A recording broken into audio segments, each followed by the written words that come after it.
Assalamualaikum warahmatullahi wabarakatuh. Selamat pagi anak-anak. Bagaimana kabarnya hari ini? Semoga kalian dalam keadaan sehat ya. Tetap semangat ya belajarnya. Hari ini kita akan belajar tentang manfaat hewan bagi kehidupan manusia pada tema 2, subtema 2. Are you ready?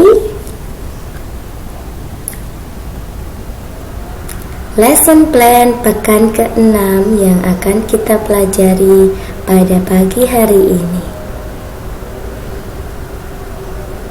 Nah, anak-anak perhatikan, Ustazah punya apa ini? Iya, benar, dongeng. Nah, masih ingatkah kalian apa itu dongeng? Iya, benar, cerita sederhana yang tidak benar-benar terjadi. Ustazah punya dongeng nih. Sudah siapkah kalian menyimak? Nah, judul dongengnya yaitu Kelinci Penakut dan Kodok. Disimak ya. Kelinci, seperti yang kita tahu, merupakan makhluk yang penakut. Sedikit saja bayangan yang muncul akan membuat mereka lari terbirit-birit bersembunyi.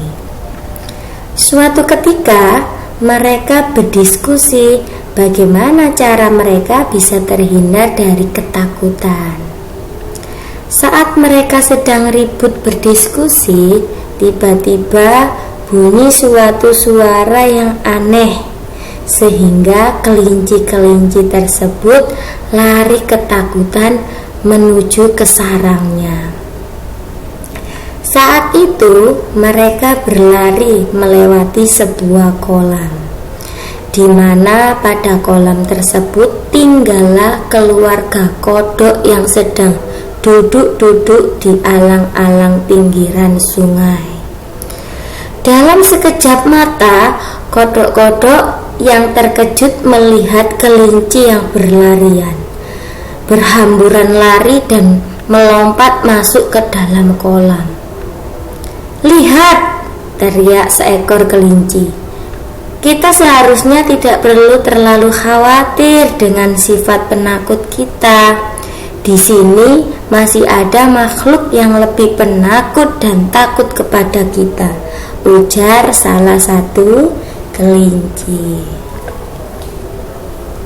Nah, anak-anak, dari cerita tadi,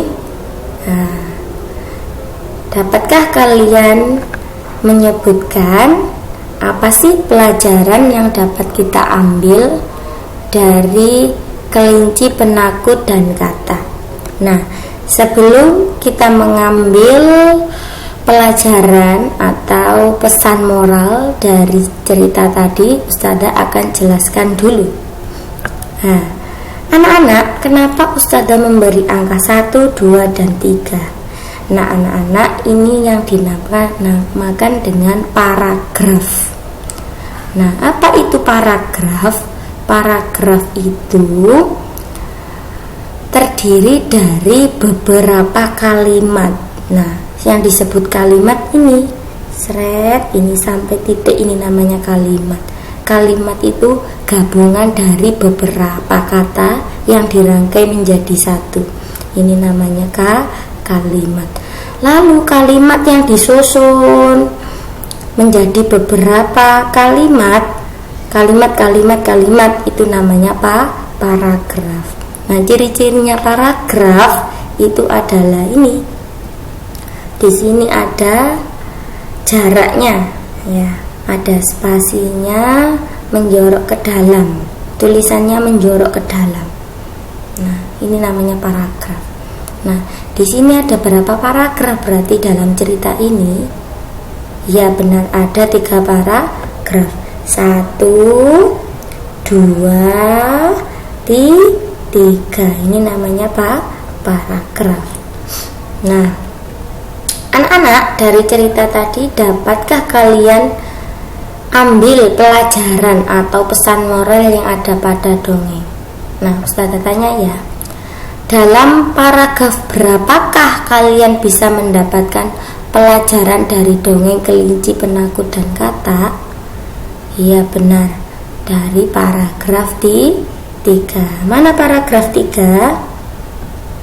Nah, ini paragraf 3 ya. Nah, ini paragraf 3.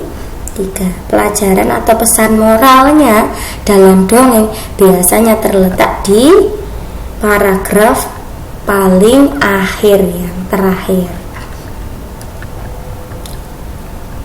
Nah, yang kedua, pelajaran apa yang bisa kalian dapatkan dari dongeng kelinci penakut dan katak? Nah, ini ya, janganlah kita memiliki sifat penakut. Kita harus mempunyai sifat yang berani untuk hal yang baik dan benar. Nah, itu tadi pesan moral atau pelajaran baik yang bisa kita ambil dari cerita tadi. Nah, anak-anak,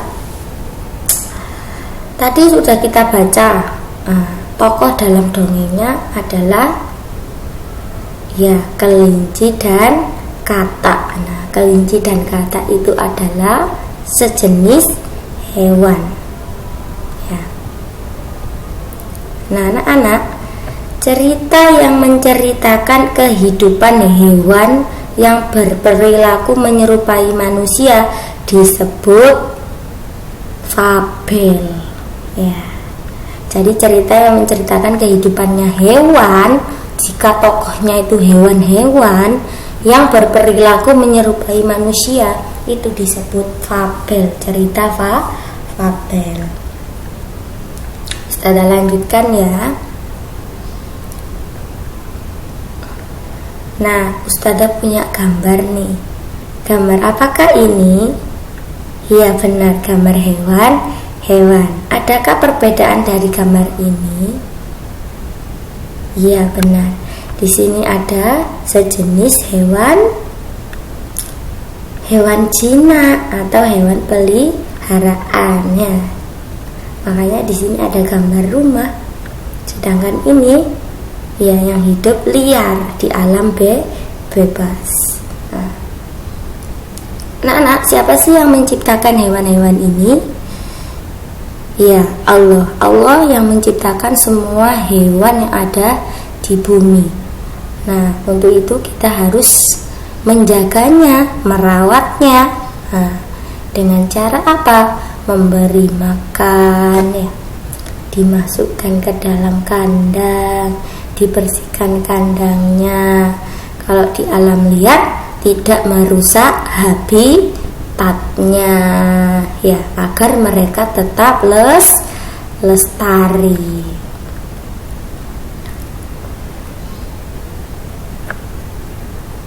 Nah, anak-anak, Allah menciptakan semua hewan ini itu pasti ada manfaatnya, terutama bagi kehidupan manusia. Nah, semua hewan-hewan ini sangat dibutuhkan oleh manusia, sangat bermanfaat bagi kehidupan kita. Nah, untuk itu kita harus mensyukuri apa yang telah diberikan Allah kepada kita. Baik, kita akan mempelajarinya. Apa sih itu? Apa saja sih manfaat hewan bagi kehidupan manusia? Nah, ini adalah manfaat hewan bagi kehidupan manusia. Yang pertama, manfaatnya yaitu sebagai bahan pangan atau makanan. Yang kedua, sebagai bahan sandang itu pakaian. Yang ketiga, manfaatnya yaitu membantu pekerjaan manusia. Yang keempat, penghasil pupuk organik. Yang kelima, penggembur tanah. Nah, kita uraikan ya. Nah, pertama, manfaat hewan bagi kehidupan manusia yaitu sebagai penghasil bahan pangan. Apa sih maksudnya? Ya, penghasil bahan pangan atau makanan. Nah, di sini Ustazah bagi menjadi 3. Hewan penghasil daging, yang bisa diambil dagingnya, yang bisa diambil telurnya, yang bisa diambil susunya. Maksudnya seperti itu. Nah, hewan penghasil daging misalnya apa? Sapi, ayam, dan kambing. Yang kedua, hewan penghasil telur yang biasanya kita ambil telurnya bisa seperti ayam dan bebek. Nah, hewan penghasil susu yaitu sapi dan kambing. Semuanya ini bisa memenuhi kebutuhan manusia, yaitu sebagai bahan pangan. Yang kedua, manfaat hewan bagi manusia yaitu sebagai penghasil bahan sandang atau pakaian. Misalnya saja ini ulat sutra. Ulat sutra dapat menghasilkan kain sutra yang bisa kita pakai sehari-hari ya. Domba menghasilkan wool. Sapi, kerbau, dan kambing menghasilkan jaket kulit, dibuat jaket kulit. Nah,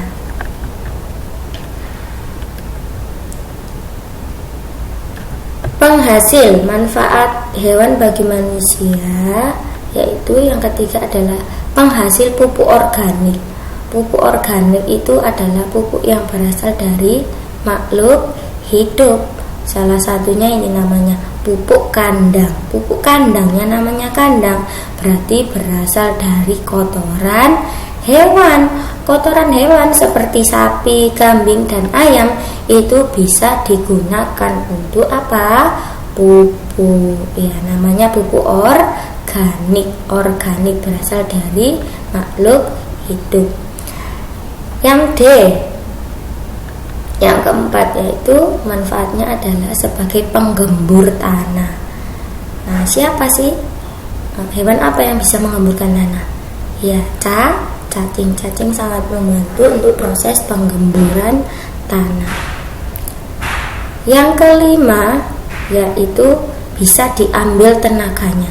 Manfaatnya hewan yang terakhir adalah bisa diambil tenaganya. Contohnya saja sapi atau kerbau digunakan untuk membajak sawah. Ya, pernahkah kalian melihat sapi dan kerbau untuk membajak sawah? Ya, itu diambil tenaganya. Kuda untuk menjalankan delman, untuk alat transportasi. Nah, banyak sekali ya manfaatnya hewan bagi kehidupan manusia. Nah, wah, Ustazah punya gambar ayam. Nah, gambar ayam. Nah, adakah hewan ini di sekitar kalian?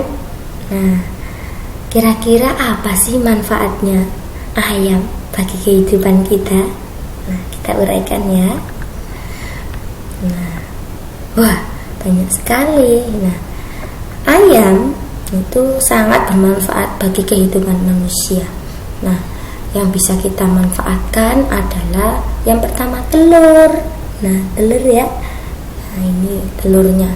Ayam bisa diambil telurnya, bisa diambil dagingnya, bisa diambil bulunya. Untuk apa Ustazah? Bulunya untuk kok ini ya. Untuk kok, untuk bulu tangkis. Untuk apa lagi bulunya? Ya, biasanya digunakan untuk kemucing. Kotorannya juga bisa diambil. Nah, untuk apa? Untuk pupuk. Namanya tadi pupuk apa? Organik. Wah, satu hewan saja manfaatnya sangat besar bagi kehidupan kita. Kita lanjutkan. Nah, Ustazah punya cerita ini. Ceritanya tentang ayam. Nah, disimak ya. Helmi memiliki 10 anak ayam yang selalu ia rawat. Helmi ingin menempatkan anak-anak ayam secara berkelompok. Pertama, Helmi ingin setiap kandang diisi 2 anak ayam. Yang kedua, Helmi mengubahnya menjadi 5 anak ayam setiap kandang. Nah, perhatikan gambar di sini. Dari cerita tadi, yang pertama, coba diperhatikan. Helmi ingin setiap kandang diisi 2 anak ayam. Setiap kandang diisi 2 anak ayam. Jadi modelnya seperti ini. Jika digambarkan, jumlahnya ayamnya ada berapa? Hitung. 1, 2, 3, 4, 5, 6, 7, 8, 9, 10. Iya benar, jumlahnya ada 10. Jika setiap kandangnya diisi 2, maka penulisan lambang bilangannya seperti ini. 5 dikali 2. 5 dari mana Ustazah? Nah, coba di sini dikelompokkan. Nah, dimasukkan ke dalam kandang. Kandangnya jumlahnya berapa berarti? Ada 5. Kalau kandangnya ada 5, berarti isinya 2. Jadi bentuk penulisan lambang bilangannya 5 dikali 2 sama dengan berapa? 10. Ya, betul kan? 10 ya ini.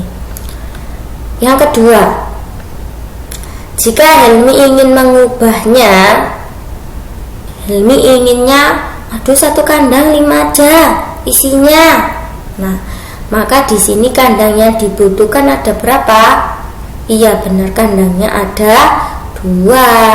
Soalnya apa? Setiap kandang isinya 5. Jika dijumlahkan semua berapa? Iya benar, 10. 1, 2, 3, 4, 5, 6, 7, 8, 9, 10. 10 ya, 10 anak ayam. Nah anak-anak, jika seperti ini, penulisan lambang bilangannya bisa dilakukan dengan cara 2 dikali 5.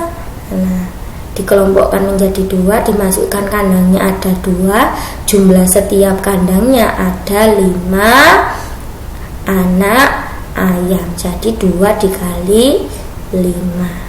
Anak-anak, nah perkalian itu jika dibolak-balik itu hasilnya sama. 5 kali 2 10, 2 dikali 5 juga 10. Maka di sini ada sifat pertukaran pada perkalian. Pertukaran berarti bisa tukar dibalik ya, tulisannya dibalik. Jika 5 dikali 2 itu sama dengan, artinya sama dengan 2 dikali 5. Dibalak-balik juga hasilnya sama. 5 kali 2 10, 2 kali 5 10. Jadi bilangan pertukarannya 5 kali 2 itu sama dengan 2 dikali 5. Saya lanjutkan ya. Nah,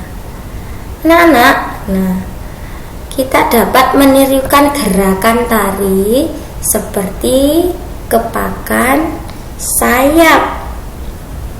Nah, di sini langkah-langkahnya. Berdirilah dengan tegak.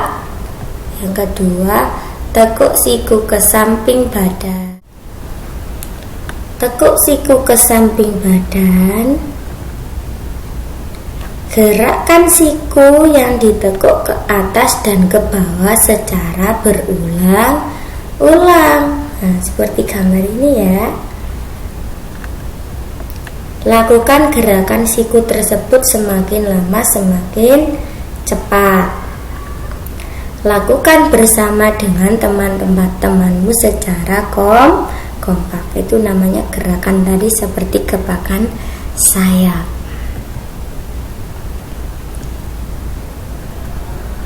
Nah anak-anak, gambar apakah ini? Ya, gambarnya orang yang sedang duduk-duduk. Nah, ada yang pelihara kucing ya, ada yang suka kucing, ada yang suka angsa, ada yang happy banget sama burung-burungnya. Nah, itu adalah semua keberagaman hewan kesukaan, keberagaman, karakter, sifat individu. Nah, anak manusia memiliki sifat yang berbeda-beda. Ada yang memiliki sifat penyayang pada binatang, dan ada pula yang bersifat baik terhadap sesama manusia. Nah, anak bersikap baik terhadap sesama manusia merupakan salah satu bentuk pengamalan Pancasila, tepatnya sila yang kedua yang bunyinya kemanusiaan yang adil dan beradab, yang biasanya disimbolkan dengan simbol gambaran rantai. Terima kasih, semoga apa yang kita pelajari hari ini dapat bermanfaat bagi kita ya. Amin ya robbal alamin. Sampai jumpa di pertemuan selanjutnya. Wassalamualaikum warahmatullahi wabarakatuh.